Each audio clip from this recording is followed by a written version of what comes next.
चलो, welcome back. हम जो टॉपिक पढ़ रहे हैं वो डिसोल्यूशन ऑफ पार्टनरशिप। 3 लेक्चर शायद हमने कर लिए इसके।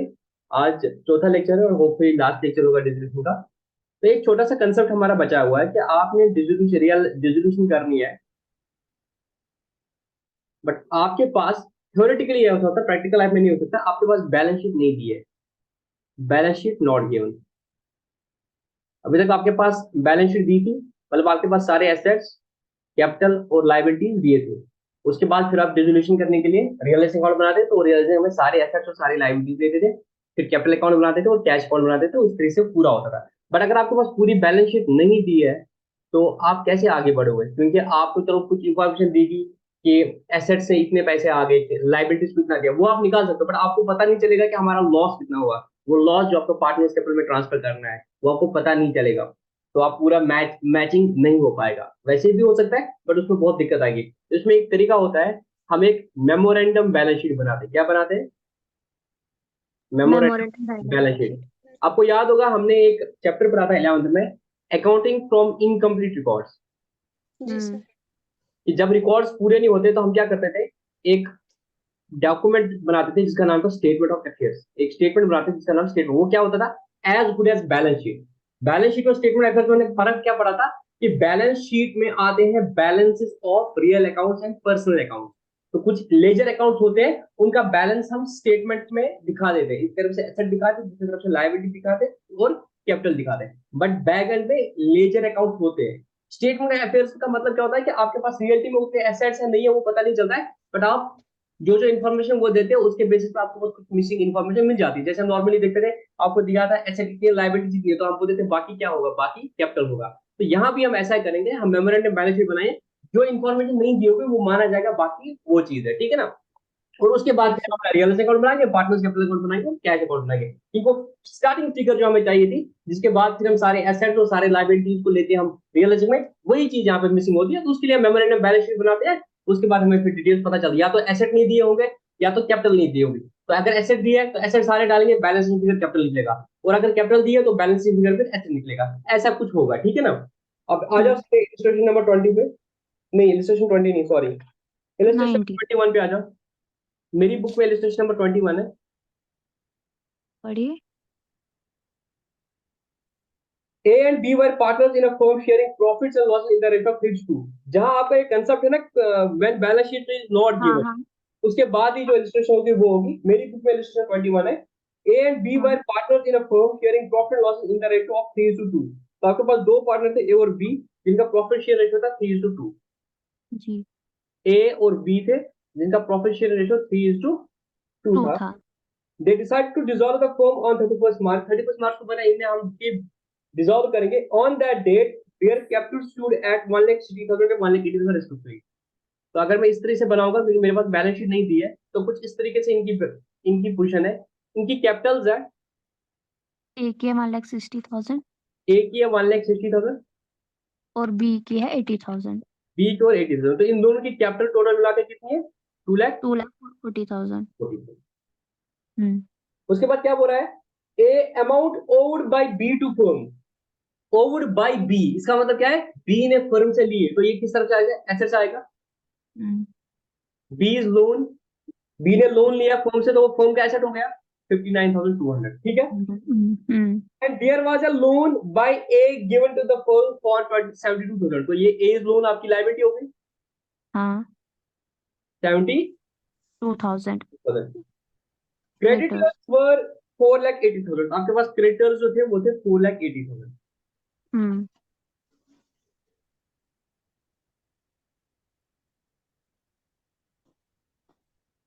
उसके बाद क्या लिखा था? एंड कैश है। Cash was 43,200। कैश आपका 43,200। द रिमेनिंग एसेट्स, जितने वो रिमेनिंग एसेट्स थे, other than loan to B, B का लोन और कैश, इसके बगैर जितने भी आपके एसेट्स थे, दे रियलाइज 5,53,600। उन एसेट्स को 5,53,600 आया। बट वो कितने थे ये हमें पता नहीं है। उनको हम्म। हमें आ गए 5,53,000, बट वो कितने थे ये हमें अभी पता नहीं है। नहीं। रियलाइजेशन एक्सपेंसेस हमारे 16,000 हो गए। आपको रियलाइजेशन अकाउंट बनाना है, बट रियलाइजेशन अकाउंट से पहले हमें क्या बनाना पड़ेगा? हमें बनाना पड़ेगा मेमोरेंडम बैलेंस शीट। क्या बनाएंगे? मेमोरेंडम बैलेंस हम्म, शीट, जैसे हम बैलेंस उधर बोलते थे स्टेटमेंट ऑफ अफेयर्स, वैसा ही। अब इसको टोटल करो, लाइबिलिटी साइड सारी दिया है, लाइबिलिटी सारी दी है, इसको टोटल करेंगे। 7,92,000। इस सबको टोटल किया हमने, टूवर्ड्स शेयर 7,20,000, 7,20,000। हम्म।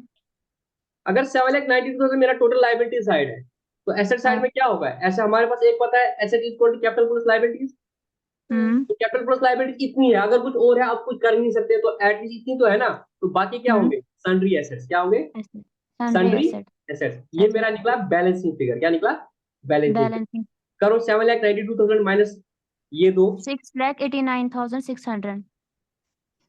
अब क्या, अब क्वेश्चन को पढ़ो। ये 6,89,600 के हमें एसेट थे, इसके बदले हमें कितना मिला?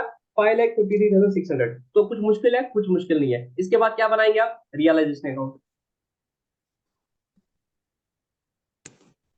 ठीक है, अब बनाएंगे मेन सोल्यूशन में। ये हमारा वर्किंग नोट बन गया। ठीक है, वर्किंग नोट हमारा हाँ। बन गया। अब मेन सोल्यूशन हमारा है, क्या बनाना है? Realisation account. हम्म। अब देखो बैलेंस शीट है ऊपर, एसेट को यहाँ पे ट्रांसफर करेंगे, पार्टनर के सन्ड्री लोन को यहाँ एसेट। पे ट्रांसफर करने की जरूरत नहीं है, पार्टनर के लोन को बाहर से ही खत्म करेंगे। हाँ। ठीक है, हम्म। तो सन्ड्री एसेट्स कितने? 6,89,600। बाय क्रेडिटर्स, क्रेडिटर्स कितने? 4,80,000। 4,80,000। 80,000। यहाँ तक ठीक है। अब देखो क्या हम्म। बोला है कि जो एसेट्स थे इनको बेचा, कितना पैसा आया? 5,53,600। 53,600। 5,53,600। और आपके हम्म। पास जो क्रेडिटर्स थे उनको पे किया, अगर कुछ हम्म। नहीं लिखा है तो कितने में पे किया होगा? फुल। To full. फिर कैश, कैश में आपने क्या दिया? क्रेडिटर को कितना दिया? क्रेडिटर्स 4,80,000। और भी था और कुछ? और है एक्सपेंसेस रियलाइजेशन एक्सपेंस है, वो 16,000। भी पे किया होगा। हम्म। कितना? 16,000। 16,000 बस। पार्टनर के हम्म। को अलग से देखेंगे, कितना आया? 11,85,600। 11,85,600 टोटल था। तो मेरे को लग रहा हम्म। है लॉस हो गया। हाँ, लॉस है। लॉस बताओ कितना होता है? लॉस है 1,52,000। बाय रियलाइजेशन लॉस हाँ, ट्रांसफर्ड 52। टू पार्टनर्स का नाम क्या था? ए ए और और B. Three B. Two two, पांच हिस्से करो लॉस के। 91,200। 91,200 ए को, उसको था 60,800। 60,800। अब बनाएंगे पार्टनर कैपिटल अकाउंट और कैश अकाउंट। हम्म।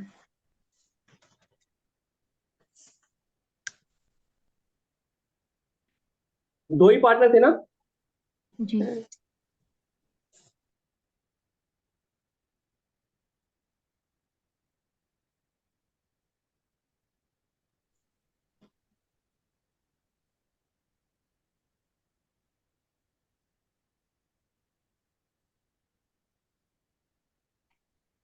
बाय बैलेंस ब्रॉट डाउन कितना था बेटा?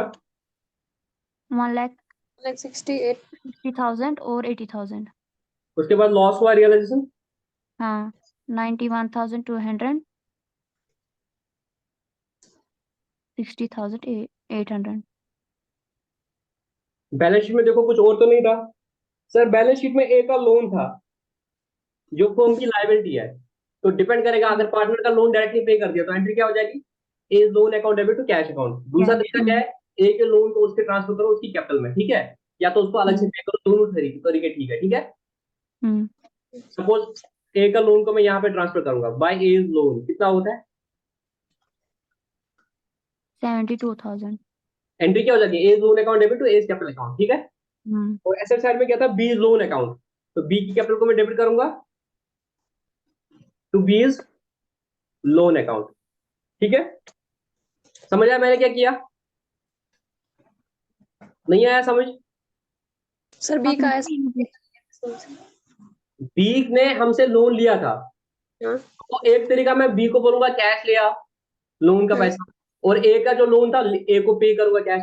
दूसरा तरीका, मैं दोनों पे लोन्स को उनकी कैपिटल में ट्रांसफर करूंगा, फिर लास्ट में जितना पैसा होगा वो निकाल देंगे, ठीक है। ठीक। दूसरा तरीका वो भी है। तो अब ए का लोन था तो मैंने उसकी कैपिटल में क्रेडिट कर लिया, और दूसरा क्या था, बी का लोन था, मैंने बी की कैपिटल को डेबिट किया, क्योंकि एंट्री क्या हो जाएगी, बी का लोन मेरा एसेट है, तो कैपिटल को डेबिट करूंगा, एसेट को खत्म करूंगा, B capital account debit to B loan account, ठीक है। अब देखो क्वेश्चन क्या है, लॉस भी ट्रांसफर कर लिया। ए की कैपिटल देखो कितनी है, 1,60,000 प्लस 72,000, तो इसकी ज्यादा कैपिटल है। ए का देखो 1,60,000 प्लस 72,000, को 2,32,000, तो इसका पैसा है 2,32,000, उसमें से लॉस हुआ इसको 91,200।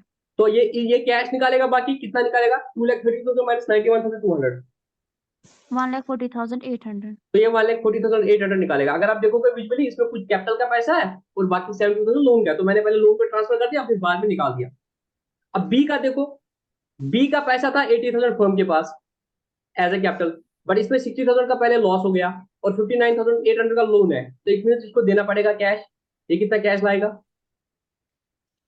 इन दो का टोटल करो, 0 अर्ज दा 9 ताक दा 7 का ताक बा, 1,20,000 रुपया था, उसमें से 80,000 था, तो 40,000 इसको लाना पड़ेगा, ठीक ठीक है। अब बनाओ कैश अकाउंट, कैश अकाउंट 0 होना चाहिए, अगर कैश अकाउंट 0 नहीं हो जाएगा इसमें कहीं ना कहीं गलती होगी।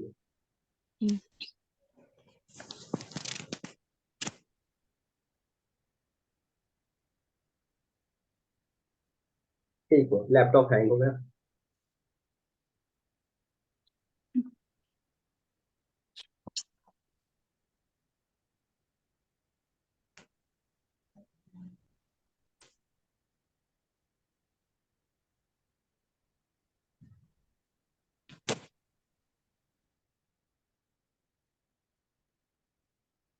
सबसे पहले ओपनिंग कैश कितना था, 43,200। उसके बाद आपने एसेट्स को भेजा, तो वहां से हाँ। कितना कैश आया, 5,53,600। उसके बाद बी ने पैसा लाया, 40,000। ये है जो हमें पैसा आया। अब गया कहाँ कहाँ, पहले रियलाइजेशन में हमने खर्चा किया, रियलाइजेशन में हमने क्रेडिटर्स को दिया 4,80,000,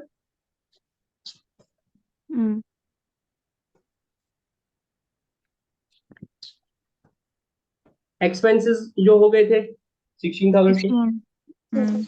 उसके बाद ए को दिया पैसा, ए इज कैपिटल अकाउंट, ए ने कितना लिया अभी देखा था ना, 1,40,800,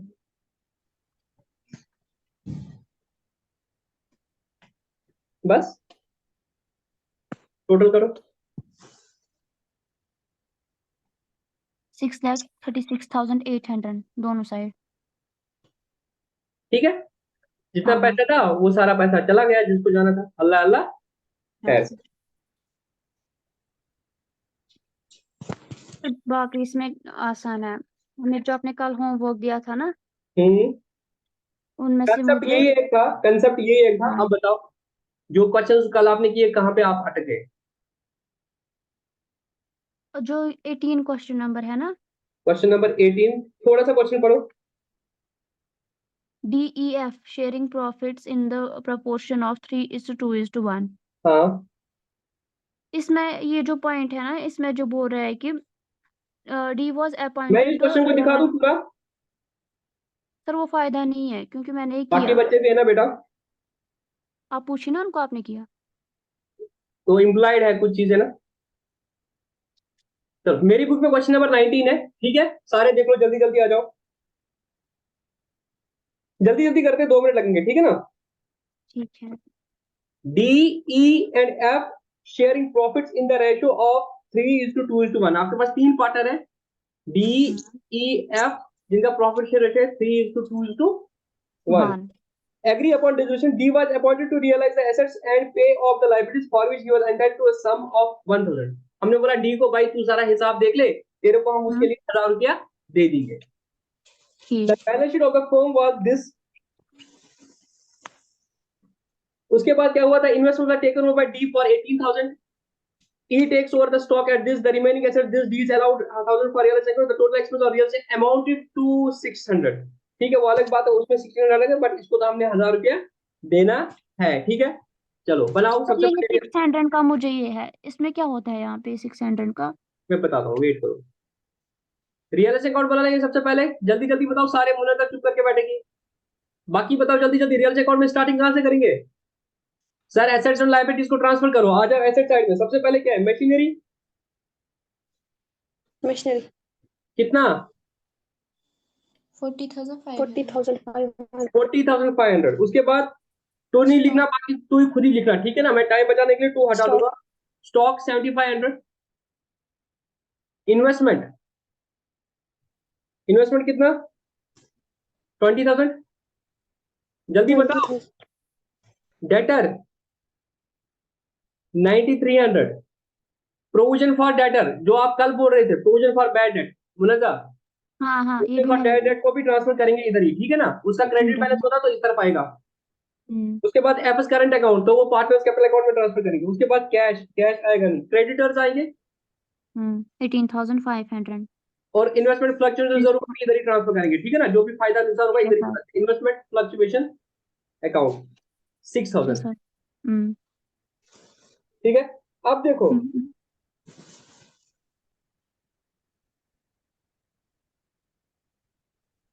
the investment taken over by D 18,000, तो क्या एंट्री हो जाएगी?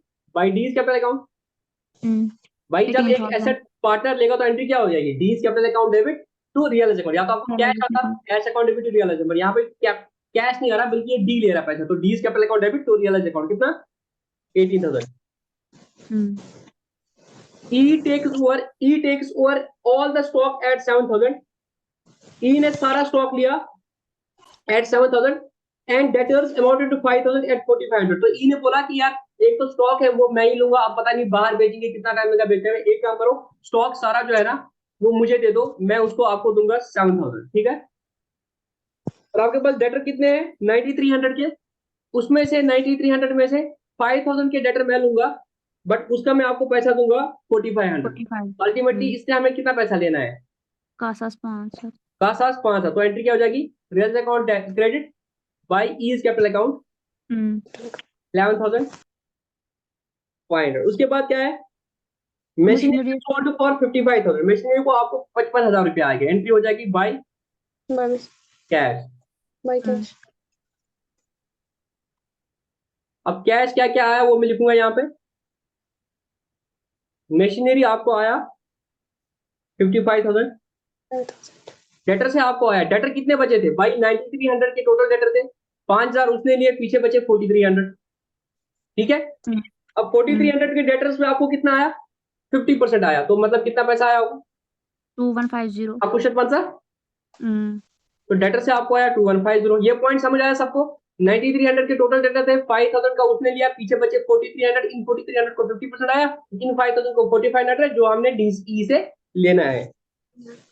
The remaining debtors realize 50% of the book value. D is allowed ₹1,000 for realizing the assets and payment of liabilities. अब D को हमने कितना देना है? D's कैपिटल अकाउंट कितना है? 1,000 रुपीज। यहां तक किसी को कोई डाउट? भाई D को हमने बोला है तेरे को 1,000 रुपया देंगे, तो मैं D's कैपिटल अकाउंट दूंगा 1,000 रुपीज। यहाँ पे लिखूंगा basically realisation. D was appointed to realize the assets and pay off the liabilities for which he was entitled to a lump sum 1,000 rupees. यहाँ पे देखो, यहाँ पे समझना है, ये जो है ये कमीशन उसको दे दी। क्या दे दी? कमीशन दे दी। कभी कभी क्वेश्चन में लिखा होगा कि डी को हमने बोला कि रियलाइजेशन पे जितने भी खर्चे आ जाएंगे वो तू बियर करेगा, तेरे को हम 1,000 रुपए देंगे। उसमें क्या होगा कि रियलाइजेशन पे हमें जितना भी खर्चा हो जाएगा हमें अपनी जेब से नहीं देना, फर्म को नहीं देना है, फर्म ने इसको दे दिया 1,000 रुपए। बट यहाँ पे जो मैं समझ पा रहा हूँ, यहाँ पे टिपिकल चीज है, डी वॉज अपॉइंटेड, डी को हमने अपॉइंट किया टू रियलाइज द एसेट्स। तुम एसेट्स को रियलाइज करो and pay off the liabilities, और लाइबिलिटीज को पे करो। इसके लिए हम तेरे को एंटाइटलमेंट देंगे, तेरे को हम कमीशन देंगे एक लमसम अमाउंट 1,000 रुपीज। फर्क है इसमें, समझ आए क्या फर्क है? इसमें हम डी को बोल रहे हैं भाई हमें इतनी फुर्सत नहीं है, तू एक काम कर ले, तू ये स्टॉक मशीनरी सब कुछ बिकवा दे, तेरे को हम 1,000 रुपए देंगे। बट इसमें क्वेश्चन साइलेंट है कि भाई अगर बाकी एक्चुअल खर्चे हो जाएंगे वो हमें इसको अलग से देने हैं कि नहीं देने, या तो क्लियरली लिखा दिया कि वो अलग से देने हैं, या तो लिखा होगा कि नहीं वो नहीं देने, इतना ही है। जब कुछ नहीं लिखा है तो बेटर एजम्पशन हमें लिखनी पड़ेगी इसमें, it is assumed that realisation expenses are to be paid over and above, because ये थोड़ी लिखा है कि वो ए ने खर्चा कर दिया, या वो चीज थोड़ी लिखी थी कि वो ए को एक्स्ट्रा जो हम देंगे 1,000 रुपया बाकी इसको अपने जेब से करना है। तो यहाँ पे जो मतलब सही एग्जाम्पल निकलती है वो ये है कि भाई ए को हम वो कमीशन दे रहे हैं 1,000 रुपया, बट रियलाइजिंग के जितने खर्चे होंगे वो हमें उसको देने पड़ेंगे। तो हमारा कैश जाएगा टू कैश 600 रियलाइजेशन एक्सपेंसेस। तो बेटा इसके लिए एजम्पशन हमें लिखनी पड़ेगी, ठीक है ना, मैं नीचे लिखा दूंगा, पर समझ लो यहाँ पे ये हम उसको एंटाइटलमेंट दे रहे हैं काम करने के लिए, ठीक है। तो मेहनत लगेगी भाई, हम दोनों अपने घर जाएंगे, वो बेचारा दुकान पे बैठेगा पूरा दिन हिसाब करेगा, ये करेगा, ये उसकी उसकी दिहाड़ी है, और ये जितने खर्चे होंगे वो बिजनेस पे करेगी, ठीक है। जो वो वाले चीजें होती है ना जो तुम बोलते हो वो अलग से लिखा होता है, वैसे उसमें लिखा होता है कि जैसे हमने कल एक क्वेश्चन देखा था कि डी को एंटाइटलमेंट है 1,000 रुपया, बट उसका खर्चा 1,200 हो गया, बट हम उसको 1,000 ही देंगे, ठीक है। या एक क्वेश्चन है मैं आपको दिखाता हूँ, मैंने भी दिखा था एक क्वेश्चन, वो मैं दिखाता हूँ। यहाँ पे बेस्ट एजम्पशन है कि डी को 1,000 जो है वो कमीशन है, बाकी जो एक्स्ट्रा खर्चा हो जाएगा फर्म का वो हो जाएगा, ठीक है। शो नेसेसरी लेजर अकाउंट्स, अब देखो इस सबको टोटल करो, ये मैंने एजम्पशन ली, हो सकता है बुक वाले ने दूसरी एजम्पशन ली होगी। डेटर थे मेरे पास एसेट थे, डेटर खत्म हो गया, प्रोविजन खुद ही खत्म हो गया, मशीनरी के बारे में भी हमने लिखा, और कुछ बचा नहीं, क्रेडिटर्स को मैंने पे कर दिया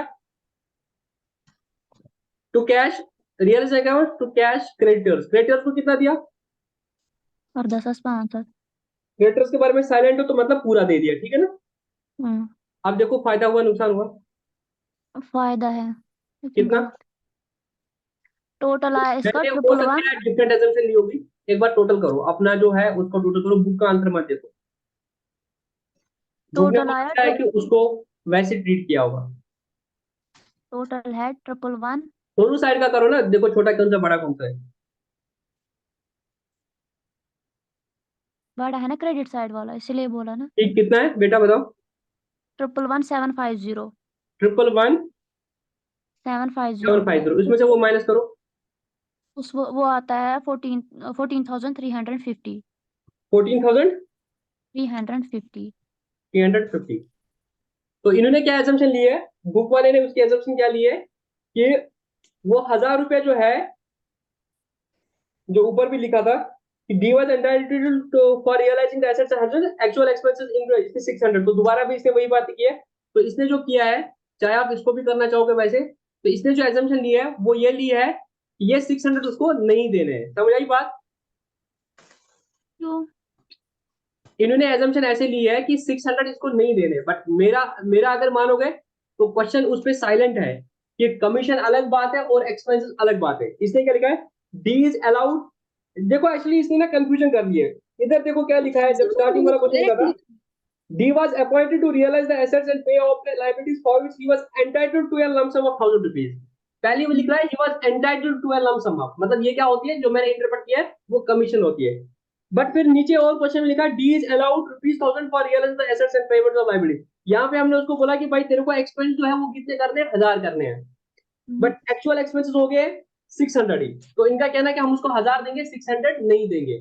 बट जहां पे एंटाइटलमेंट की बात है उसका करेक्ट मतलब निकलता है, मतलब करेक्ट एग्जाम्पशन है कि भाई वो तो उसको कमीशन है, बाकी 600 उसको अलग से जाना है। तो आपके पास दोनों ऑप्शन से बता दो क्या करना है। सर जो आपने ये 600 वाला इरेज किया ना, मैंने ऐसे किया ना, हाँ फिर जब मैंने इनका पार्टनर्स का कैपिटल अकाउंट बनाया ना, दो का मुझे ठीक निकला, लेकिन जो ये ए है ना, इसमें मुझे 600 छोड़ो में छोड़ो, फर्क आपने आया ये था। किया रियलाइजेशन एक्सपेंस कर दिया, हाँ, बिल्कुल शहर ठीक तो है। उसमें मैंने एक्चुअली नोट किया। इसकी ना दो लाइनें कंट्राडिक्ट है खुद ही क्वेश्चन में, बट हम एज्यूमशन ले रहे हैं कि ये जो 600 रियलाइजेशन क्या है वो हमें इसको अलग से देने, बट ये जो कंट्राक्टिंग लाइन लिख रहे हैं D is allowed 1,000 rupees for realisation, इससे प्रॉब्लम हो रही है। इसका मतलब क्या होता है कि हमने उसको बोला कि 1,000 तक तू खर्चा करेगा तो वो दे देंगे, उसके ऊपर कुछ भी नहीं देंगे, और उससे कम होगा तो हम तेरे को 1,000 रुपया दे देंगे। तो उस हिसाब से ये वाले ठीक है जो बुक वाले ने किया है कि कैश यहाँ पे नहीं लिखना। अब बताओ कैसे करना है, मैं दोनों तरीके से दिखाऊंगा, आंसर बराबर आ जाएगा सर ऐसे ही।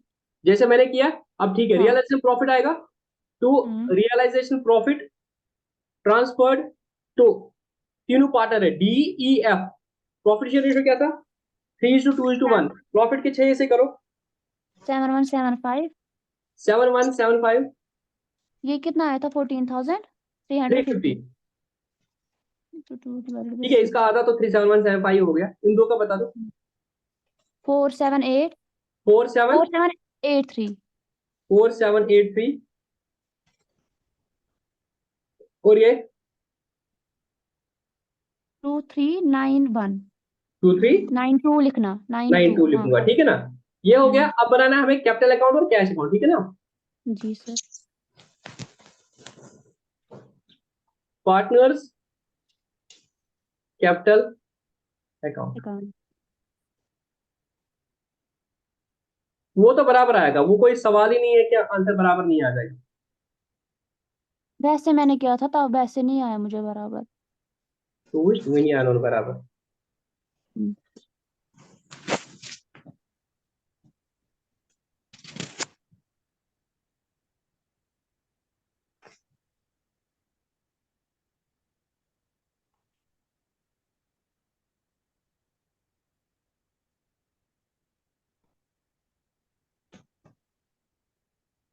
D E F. By balance brought down कितना था? डी का था 50,000।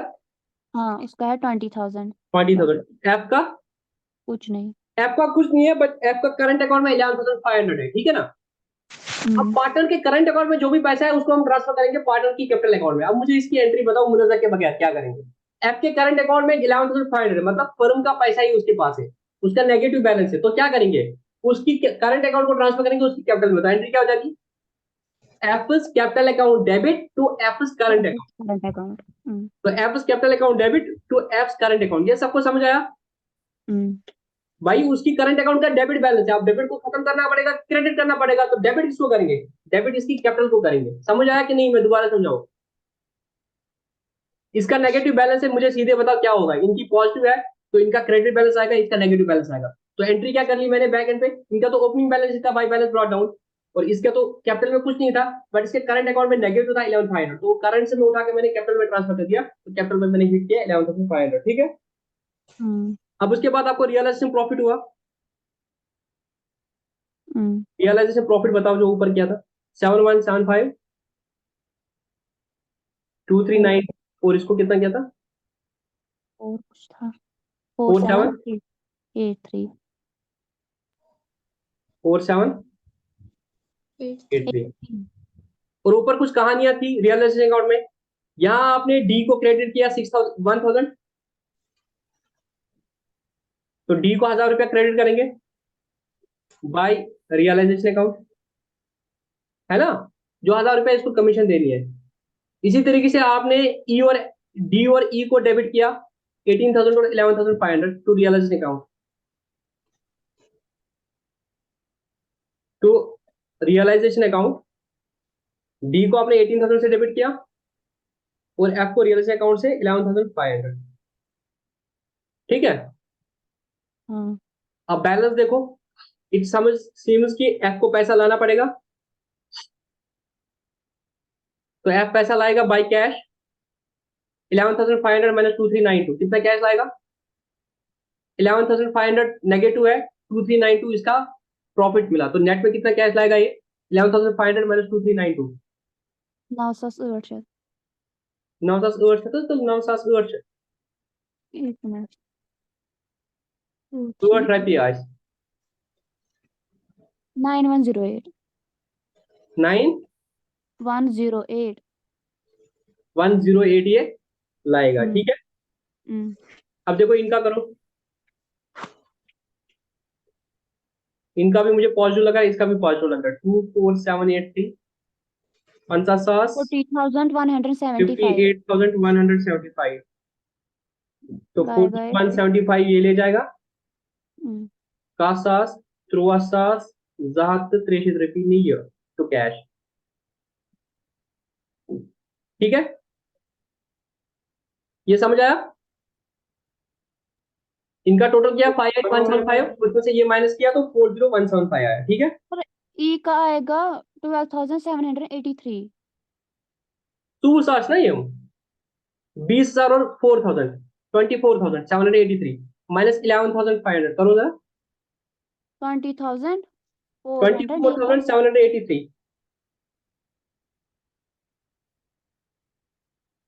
माइनस 11,500 मेरे हिसाब से 13,283 आएगा। सर रियलाइजेशन प्रॉफिट कितना है? आपने क्या लिखा है? 42? 4783, अच्छा 4783। 4783 नहीं क्या? हाँ थ्रू असास जहात 83। ठीक है, अब बनाना है हमें cash account. Cash account nullify होना चाहिए तभी हमारा आंसर ठीक है। हम्म। ओपनिंग कैश है कुछ हाँ कितना? 6,300। To balance brought down 6,300। अब जरा रियल अकाउंट देखो, रियल अकाउंट में कितना कितना कैश आया। सर यहाँ पे कैश आया आपके पास 55,000 और 2,150 कितना होता है? ये दो कैश है आपके पास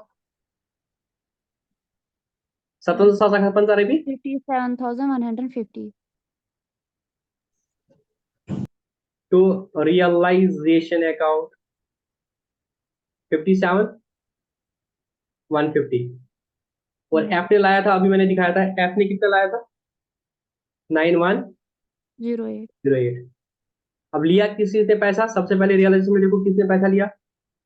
सर हमें रियलाइजेशन एक्सपेंस हो गई 600 और क्रेडिटर्स को हमने दिया 18,500, ठीक है ना। अच्छा गो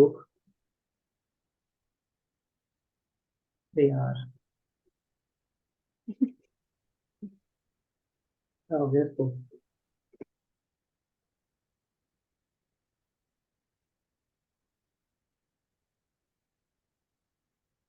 bye realisation account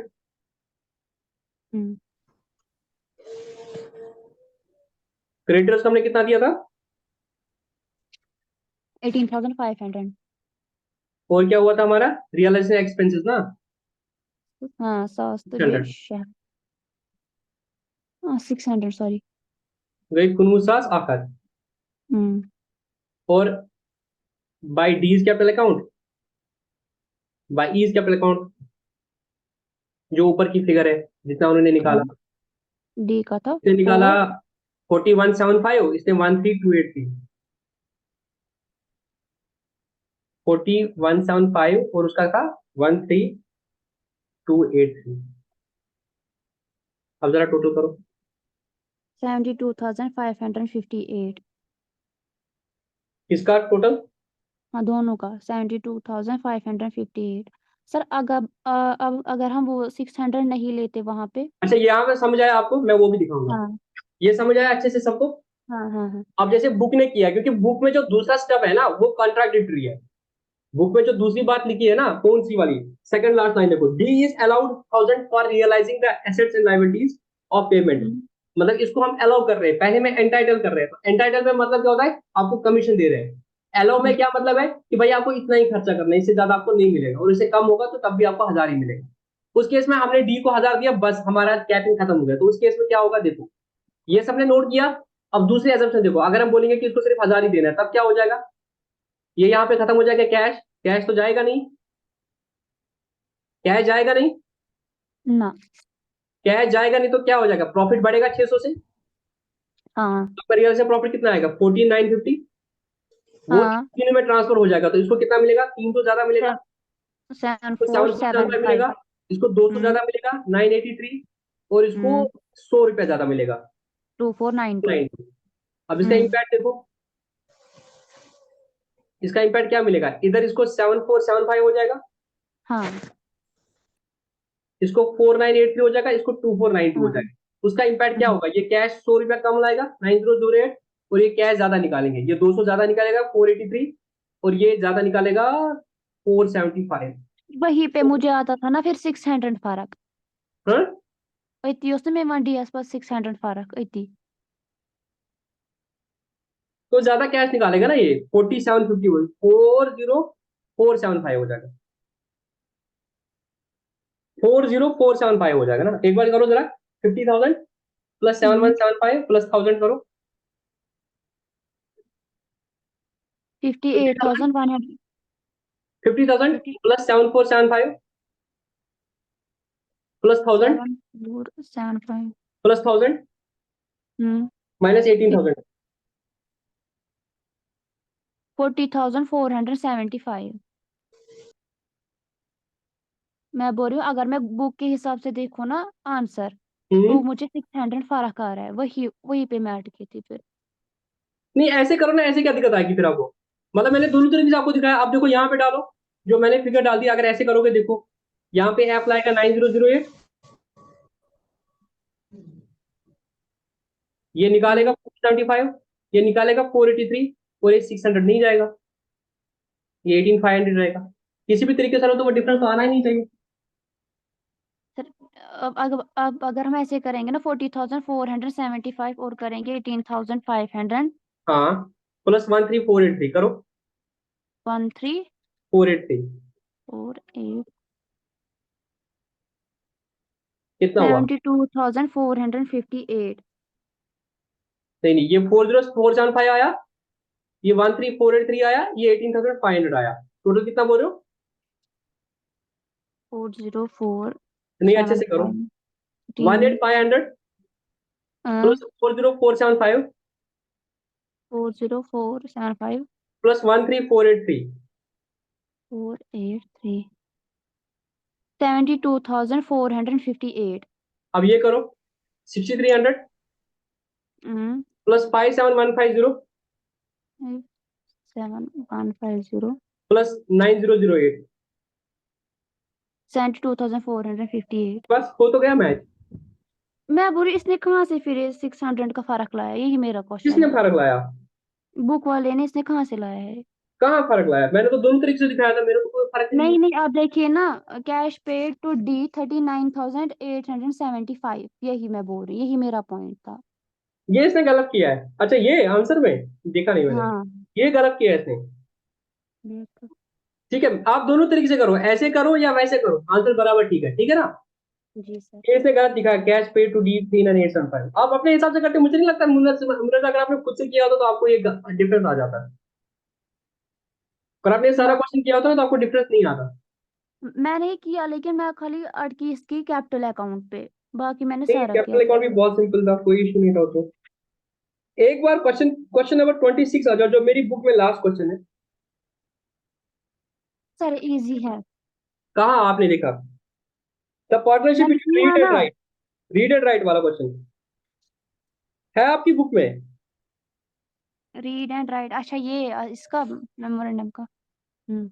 The partnership between Reed and Wright was dissolved on 31st March 2017. On that date, the respective credit to the capitals were Reed 1,60,000 और Wright 30,000। मैं जस्ट देखूंगा, हो सकता है आसान हो, फिर मैं बीच में छोड़ दूंगा। सर कैपिटल अकाउंट बनाएंगे। कौन कौन सा पार्टनर है? Read, and right. Right. Read की कैपिटल 1,70,000 और 30,000। 1,70,000। बाकी क्या है जमानान? सर हमारे पास है ही नहीं। अच्छा चलो, रीड की कैपिटल है 1,70,000, राइट की कैपिटल है 30,000। 20,000 were owed by right to the firm. Right's loan कितना है? 1 लाख 1 लाख 20,000। अच्छा 20,000, सॉरी वो 1 लाख दूसरे का है। 1,000 were owed by the firm to Reed. ये रीड्स लोन है। 1,000 नहीं है, 1 लाख है। 1 lakh. And 2 lakh were due to creditors। तो क्रेडिटर्स कितने? तो मोटा मोटी ये वैसा ही क्वेश्चन है जैसे हमने इससे पहले किया था। इसलिए बोला था मत करो। 2 लाख। चलो फिर भी लिखते हैं। Profits were share in the ratio 2:1। तो पीएसआर था 2:1। फिर बोले जो एसेट्स थे उनसे हमें आया 4,50,000। तो एसेट्स पहले देखना है कितना है, तो इसका टोटल करोगे, ये माइनस करोगे, वो आपका एसेट्स का बैलेंस शीट निकलेगा। उसके बाद बाकी क्वेश्चन आप खुद ही कर सकते हो। अब मुझे बताओ नातिका, आपका कौन सा क्वेश्चन था जहां पे आपको गलती हो रही थी? सर मैं कैश अकाउंट ठीक नहीं बनाती थी, अब आपने बनाया कैश अकाउंट, मुझे समझ में कहाँ पे दिक्कत करी थी। चलो मैं सुनिए का सन कैश अकाउंट की सर मैं कैश अकाउंट ठीक बनाती नहीं थी, मैं मतलब कहाँ गलती कहाँ होती है? देखो अप्रोच, मैं दोबारा से रिपीट करूंगा, अप्रोच क्या होना चाहिए आपका? सबसे इंपॉर्टेंट है, अगर आपके पास बैलेंस शीट है तो आपका सारा क्वेश्चन आएगा। बैलेंस शीट है आपके पास तो क्या करना है? Step number 1, sir balance sheet में जितने भी आपके एसेट्स हैं और जितने भी आपकी लायबिलिटीज है उनको ट्रांसफर करो रियलाइज अकाउंट में। कर दिया? हाँ कर दिया ट्रांसफर। अब बैलेंस शीट में पीछे क्या बचेगा सर? बैलेंस शीट में पीछे एक तो कैपिटल बचेगी पार्टनर्स की और कैश बचेगा, हम्म। और अगर कोई पार्टनर का लोन होगा वो बचेगा, ठीक है। हाँ। उसके बाद हम क्या करेंगे, जो एसेट्स है उनको देखो कितना पैसा आएगा, तो real account credit by cash हो जाएगा, या अगर किसी पार्टनर ने लिया बाय पार्टनर हो जाएगा। और जो यस। लाइबिलिटीज को पे कर दिया तो कैश होगा, और अगर कोई पार्टनर अपने जेब से दे रहा है तो पार्टनर की कैपिटल को क्रेडिट करेंगे। ये चीज जब आप करोगे तो लास्ट में क्या होगा, या तो आपको प्रॉफिट होगा या लॉस होगा। प्रॉफिट या लॉस दोनों को ट्रांसफर करोगे पार्टनर्स कैपिटल अकाउंट में। हम्म। उसके बाद आपने देखना है पार्टनर्स कैपिटल अकाउंट में कोई एंट्री तो नहीं आ रही है विद रेस्पेक्ट टू रियलाइजेशन की, किसी पार्टनर ने कोई एसेट ले लिया या कोई लाइबिलिटी ले ली या रियलाइजेशन का कुछ देना है, उसकी एंट्री भी पार्टनर्स कैपिटल अकाउंट में आपने डालनी है। फिर देखना कोई रिजर्व रिजर्व तो नहीं पड़ना है, उसको भी पार्टनर्स कैपिटल में ट्रांसफर करना है। लास्ट में आपने कैश में ख्याल रखना है, कैश में एक ओपनिंग बैलेंस होगा, और अगर कोई लाइबिलिटी जो रियल एस्टेट अकाउंट से पे करती वो जाएगा, और रियल एस्टेट अकाउंट में जो पैसा आएगा वो कैश में आएगा। और फिर लास्ट में पार्टनर का कैपिटल अकाउंट बनाओगे, किसी पार्टनर का कम होगा तो वो लाएगा कैश, किसी पार्टनर को ज्यादा होगा वो निकाल देगा कैश। फिर कैश अकाउंट में वो एंट्रीज भी आएंगी, जिस पार्टनर ने लाया तो कैश बढ़ेगा, जिस पार्टनर ने लिया कैश निकलेगा, लास्ट में आपका कैश रिकंसाइल होगा। सर जो पार्टनर्स निकलते हैं वो मैं नहीं लिखती थी, इसलिए मुझे डिफरेंस आ रहा तो कैश जाएगा ना दोस्त, था जब सर। आप वही पार्टनर निकालेगा कैश तो फर्म का बैलेंस शीट जो कैश लीजर है वहां से तो कैश जाएगा ना, तो कैश अकाउंट क्रेडिट हो ही जाएगा। हाँ, यही मुझे गलती हुई थी। और कोई जिसने क्वेश्चंस किए थे उनको किसी क्वेश्चन में दिक्कत आई, जैसे मुन्नजा को एक क्वेश्चन में दिक्कत आई, नातिका ने मुझे दिन में मैसेज किया 20 कि सर में मेरा भी। मेरा कैश अकाउंट नहीं बनता है। अब बताओ और कोई क्वेश्चन जिसमें आपको डाउट हो रहे हैं? 20 क्वेश्चन नंबर 20 हम्म। कौन बोल रहा है? मैं मुनजा। इसमें क्या दिक्कत है, कोई पर्टिकुलर पार्ट है कि सारा क्वेश्चन ही नहीं आया? नहीं, मैंने क्वेश्चन किया ही आंसर ना, यहीं पे अटकी हूँ मैं। मुझे इसके 22 आंसर को मत देखा करो, मैं भी बुक के आंसर को नहीं देखता हूँ, आप पूरा क्वेश्चन करो। अगर आपका कैश मैच हो रहा है तो आपका आंसर ठीक है, अगर कैश आपका लास्ट में जीरो नहीं हो रहा है इट मीन कहीं ना कहीं गलती है, ठीक है। ठीक। अच्छा, एक क्वेश्चन मैं खुद देखा था, मैं ऐसे जस्ट बुक को देख रहा था, तो मुझे कौन लगा मैं सा? उस क्वेश्चन को डिस्कस करूंगा कुछ पॉइंट से। आप सब प्लीज एक काम करो, आप सब आ जाओ इलस्ट्रेशन नंबर। देखो हमारा टॉपिक हो गया, बट क्योंकि मुझे जो फील आ रहा है ना वो एक ही बात आ रही है, बड़े दुख से मैं बोल रहा हूँ कि आप लोग होमवर्क नहीं करते हो। इशू पान सी करा नुकसान मैं करी नहीं की बिकॉज ऑफ पागा पर है कोई मैसेज एंड रिप्लाई करे थी। सर आप कब आओगे फिर वहां से? मैं वापस आऊंगा 16 सितंबर, बट मैं क्लास लूंगा 18 सितंबर से, क्योंकि सदाई में आज में ये फ्लैट है, थोड़ा सफाई वफाई बाकी चीज के कारण ना। हम्म। बाकी बच्चे कहाँ गए?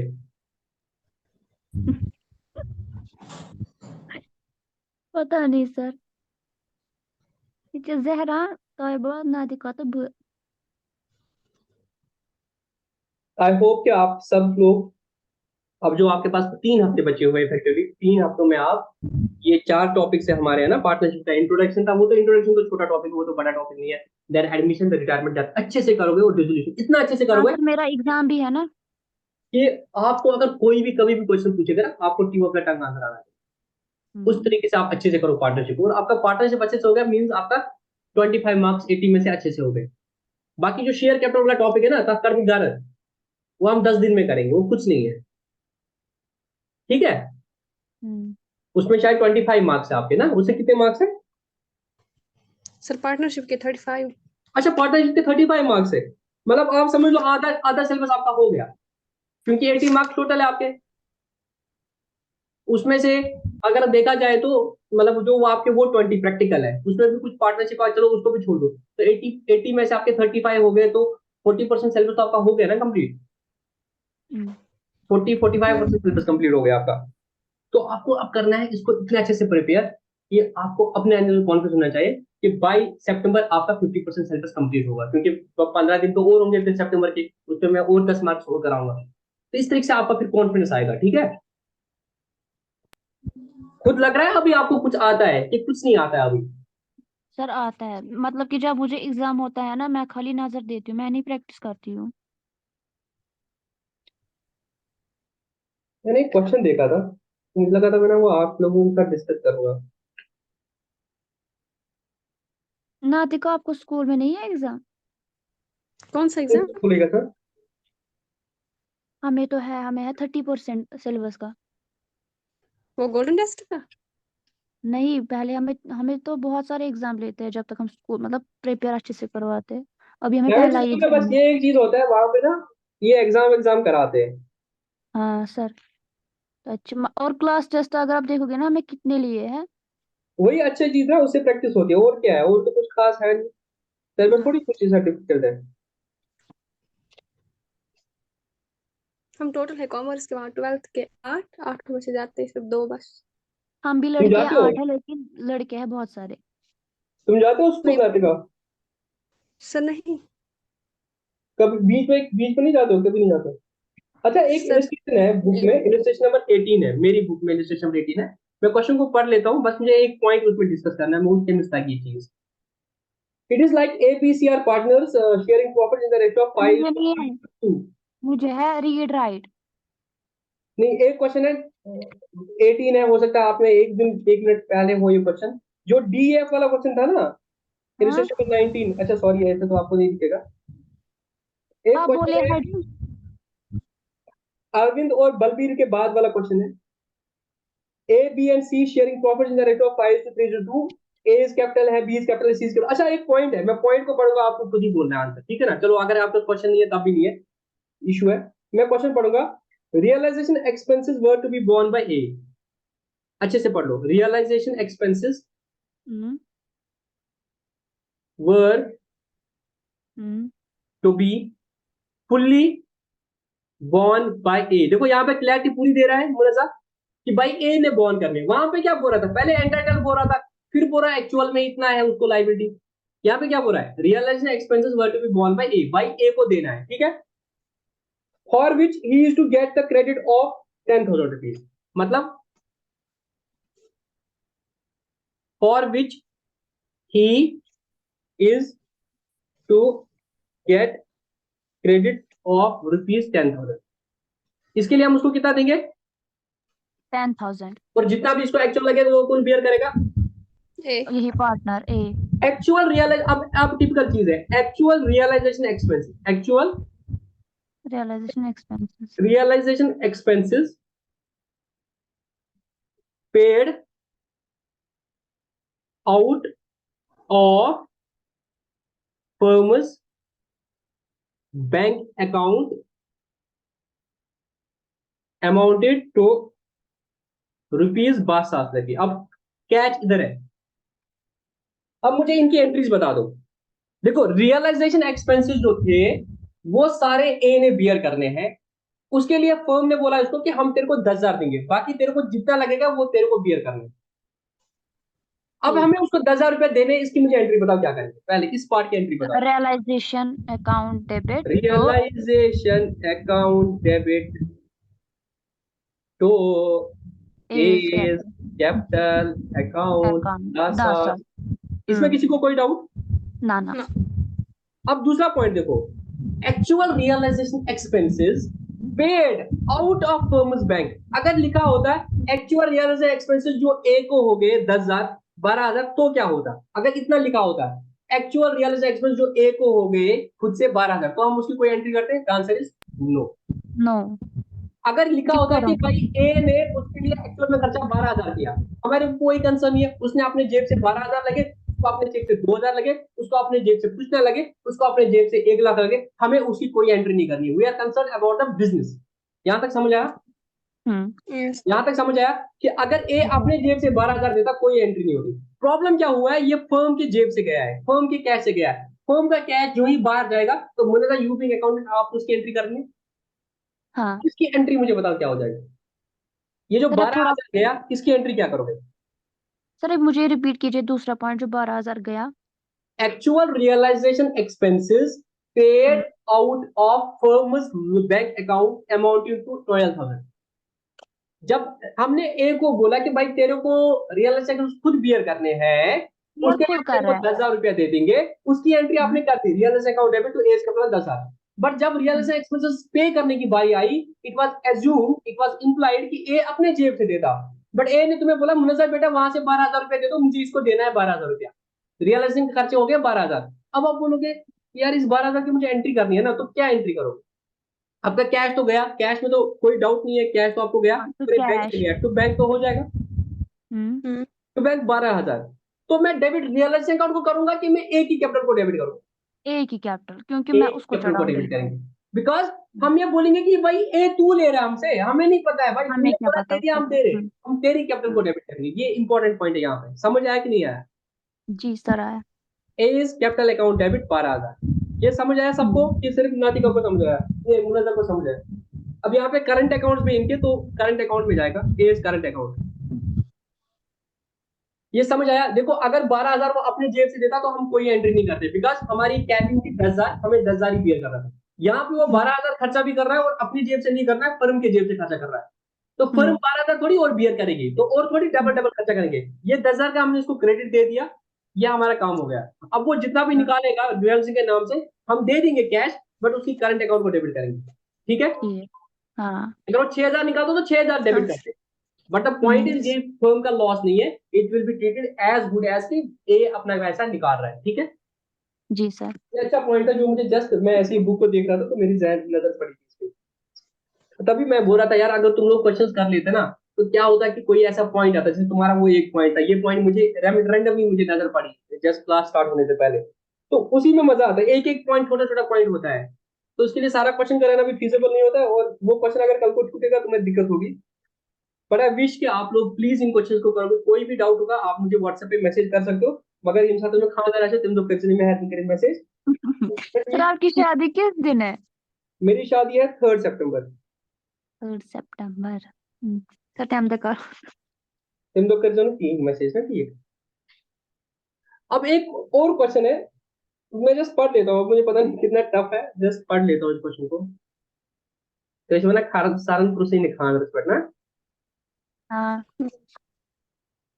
एक्चुअली मैं थोड़ा दूसरे ट्रेंड पे जा रहा हूँ। मैं अपनी शादी को इतना सिंपल करना चाहता हूँ कि लोगों को पता भी ना चले कि शादी है मेरी। आप बट सिंस आप स्टूडेंट हो तो आपको ऐसे पता, मतलब चल रहा है by the way of class की मैं छुट्टी ले रहा हूँ 3 हफ्ते की, मतलब मना हो तो मैं 3 हफ्ते गायब जा रहा हूँ, लेकिन उससे टेंशन होगी।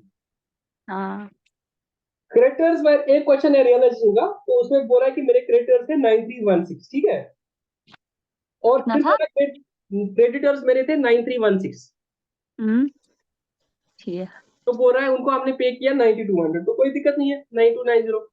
रियलाइजेशन में पहले वो क्रेडिट हो जाएगा 9310 और डेबिट हो जाएगा टू कैश 9290, इसमें कोई realisation amounted to 150, to cash 150।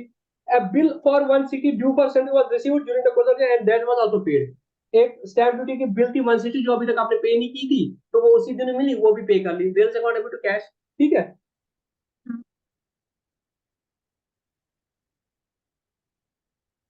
और मुझे ऑनेस्टली कोई क्वेश्चन मुश्किल नहीं लग रहा है, तो आप लोग 1 घंटा भी हो ही गया ऐसे भी, आप लोग एक काम करना, आप सारे क्वेश्चंस को अच्छे से कर लेना।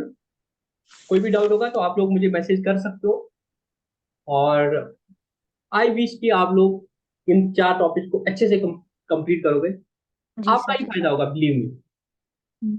और फिर जब मैं इंशाल्लाह वापस आऊंगा 18 सितंबर को, हम फिर कंपनी अकाउंट्स करेंगे। ठीक है ना? जी सर। जब आप जब एक क्वेश्चन करो, क्योंकि आप पार्टनरशिप का स्टार्टिंग से करोगे, प्लीज नोट डाउन कर देना जो भी आपके डाउट्स आए थे, उनको एक अच्छी जगह पे नोट डाउन करना। ठीक है? हर बार मुझे मैसेज नहीं कर लेना ये सारा उनके अनुसार में, या डाउट या क्वेश्चन, दिन में सारा जॉट डाउन करना, जो भी आपके डाउट्स आएंगे वो मुझे शाम को पूछना, या 1-2 दिन बाद जितने भी आपके क्वेरीज होते हैं वो मुझसे पूछ लेना। ठीक है ना? जी इससे सर। क्या है, मेरे से भी छूटने के चांस नहीं रहेंगे और आपको भी क्लैरिटी हो जाएगी। फिर मैं आराम से 5 मिनट 10 मिनट में आपको समझा दूंगा। वॉइस कॉल करने को मैं वॉइस कॉल करूंगा, नहीं तो मैं वॉइस नोट भेज के समझा दूंगा। जो बच्चे पूछते हैं उनको पता है मैं कैसे फिर जवाब देता हूँ उस चीज का, तो वो कर हाँ। लेना। और जब आप क्वेश्चंस को खुद से ट्राई करोगे, अभी आपकी उनकी पहली रिवीजन होगी काइंड ऑफ, आप क्वेश्चंस को जब खुद से करोगे तो उसमें 2 तरह के क्वेश्चन हो सकते हैं। एक क्वेश्चन हो सकता है कि वो कंसोलिडेटेड क्वेश्चन है, मतलब 4-5 कंसेप्ट आ रहे हैं, उसको आप मार्क करना इंपॉर्टेंट फॉर रिवीजन। क्या मार्क करना? Important for revision. कोई सिंबल रख लेना, किसी हाइलाइटर से हाईलाइट करना, या किसी पर्टिकुलर पेन से मार्क करना, इंपॉर्टेंट फॉर रिवीजन। ये ऐसा क्वेश्चन है जो कंसोलिडेटेड क्वेश्चन है, जो आपको पता चला कि अच्छा क्वेश्चन है, इसमें 5-6 कंसेप्ट आ रहे हैं। वो दूसरे तरीके के क्वेश्चन आ सकते हैं जिनमें आप अटक जाओगे, जिनमें आप अटक जाओगे, आप करने की कोशिश की, आपको समझ नहीं आया क्या करना है, या गलत आंसर आया, उनको आपने थोड़ा डेंजर मार्क करना है। क्या करना है? Danger danger mark. मार्क करना है। मतलब ये वो क्वेश्चन है जहां पे आप अटके थे। जब नेक्स्ट रिवीजन आपकी होगी तो आपको यही 2 तरह के क्वेश्चन देंगे, एक वो कंसोलिडेटेड क्वेश्चन जिससे आपके सारे कंसेप्ट कवर हो रहे हैं, दूसरा वो क्वेश्चन जिसपे आप अटके थे। उसके बाद क्या हो जाएगा, इस रिवीजन में क्या होगा कि कंसोल्ट क्वेश्चन को करते करते आपको और अच्छा लगेगा कि अब लगेगा कि 5 ऐसे कंसोल्ट क्वेश्चन है जिनका एक क्वेश्चन है 6 वो इंपॉर्टेंट है, तो नेक्स्ट रिवीजन के लिए आपको वही एक क्वेश्चन मार्क करना है। और जिनमें आपको खतरा लगा था पहले, अगर वो पहली बार में ही निकल गया है दूसरी बार, तो उनसे खतरा आप हटा सकते हो। और अगर लगा कि नहीं तब भी दिक्कत आ गई, तो आपको खतरा के निशान उस पर और डालना है। फिर जब तीसरी रिवीजन करोगे तो खतरे वाले क्वेश्चन को और करना है। अगर उसके बाद भी उसमें डाउट हो गया, बिलीव मी, जब एग्जाम में वो क्वेश्चन आएगा आपको पूरा पता चलेगा यार इसमें मुझसे ये गलती हो रही थी और ये रीजन था, तो एग्जाम में गलत नहीं नहीं हो। होगा। ठीक है, चलो, हाँ wish you all the best and best of luck. अच्छे से कर लेना तुम लोग। जिसके जैसे मुनजा के स्कूल में पेपर हो रहे हैं तो अच्छी बात है, बातों के अगर नहीं हो रहे तो इट डजंट मीन कि आप पेपर नहीं दोगे, आप सेल्फ टेस्ट दे दो, ठीक है ना, सेल्फ मॉक टेस्ट दिया करो। चलो मैं सेशन को क्लोज करता हूँ, आप में से किसी को अगर कुछ बोलना है तो बता दो। नो सर, बस कॉन्ग्रेचुलेशन एडवांस में। Thank you, thank you. चलो ठीक है, सेशन को क्लोज करते हैं, मिलते हैं इंशाल्लाह 18 को। ओके सर, गुड नाइट, अल्लाह हाफिज। अल्लाह हाफिज।